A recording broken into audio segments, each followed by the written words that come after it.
नमस्कार, मी अश्विनी पुरी. आपण पाहताय DS न्यूज. राज्यामध्ये उन्हाळ्याची तीव्र चाहूल लागली असून कमाल तापमानामध्ये सातत्यानं वाढ नोंदवली जाते. भारतीय हवामान विभागानं 4 आणि 5 मार्च रोजी मुंबई, ठाणे, पालघर आणि रायगडसाठी जिल्ह्यांसाठी येलो अलर्ट जारी केलाय. उष्णता आणि आर्द्रता वाढल्यामुळे पुढील 48 तास महत्त्वाचे ठरणार असल्याचा इशारा देण्यात आलाय.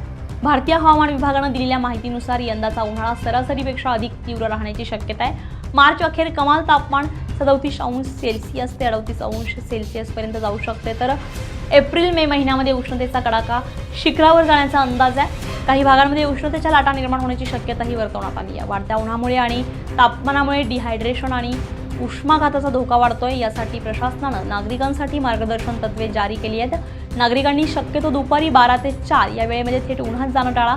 शरीरातील पाण्याचं प्रमाण टिकवून ठेवण्यासाठी भरपूर पाणी आणि लिंबू सरबत, ताक यांसारख्या पेयांचं सेवन करा. बाहेर पडताना सुती आणि हलक्या रंगाचे कपडे परिधान करा. लहान मुले आणि वृद्धांच्या आरोग्याची विशेष काळजी घ्या असं आवाहन करण्यात येत आहे.